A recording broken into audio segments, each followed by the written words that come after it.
గడిచిన కొద్ది రోజులుగా జపాన్లో పర్యటిస్తున్న తెలంగాణ రాష్ట్ర ముఖ్యమంత్రి రేవంత్ రెడ్డి బిజీగా ఉంటున్నారు. వరుస పెట్టి దిగ్గజ కంపెనీలతో భేటీ కావడం, ఒప్పందాలు చేసుకోవడం చేస్తున్నారు. ఒకటి తర్వాత ఒకటి చొప్పున ఆయన చేసుకుంటున్న ఒప్పందాలు అందరినీ ఆకర్షించేలా ఉన్నాయి. గత ప్రభుత్వంలో రాష్ట్ర ఐటీ, మున్సిపల్ శాఖ మంత్రిగా వ్యవహరించిన కేటీఆర్ తరచూ విదేశాలకు వెళ్లేవారు. అక్కడ బ్రాండ్ తెలంగాణను ప్రమోట్ చేసే పనిలో సక్సెస్ అయినట్లుగా ప్రచారం జరిగేది. అందుకు తగ్గట్లే వరుస ఒప్పందాలు చేసుకునేవారు. ఒక దశలో ఇలాంటి పని తెలంగాణలో మరెవరైనా చేయగలరా అన్న సందేహానికి గురయ్యేవారు.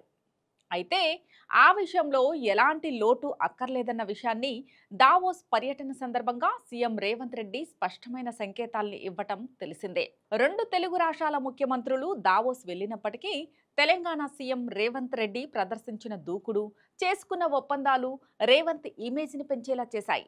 తాజాగా ఆయన జపాన్ పర్యటనలో పలు సంస్థలతో ఇప్పటికే ఒప్పందాలు చేసుకోవడం తెలిసిందే. తాజాగా ఆయన పర్యావరణ రహిత కిటాకిషు నగరాన్ని సందర్శించారు.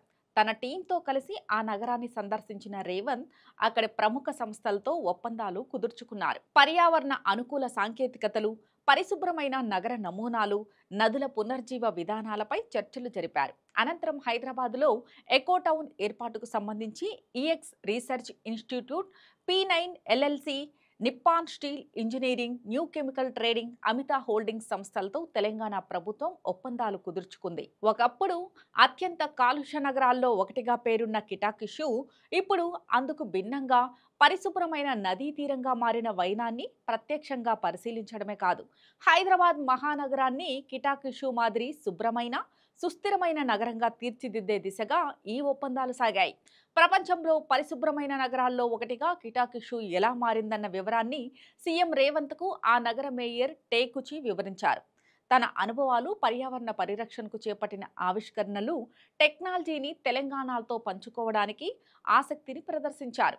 మొత్తంగా తన జపాన్ పర్యటన ద్వారా హైదరాబాద్ మహానగర ఫేస్ ఇమేజ్ను మార్చే అంశంపై సీఎం రేవంత్ రెడ్డి ఎంతో ఆసక్తిని ప్రదర్శిస్తున్న వైనం కొట్టొచ్చినట్లుగా కనిపిస్తోంది.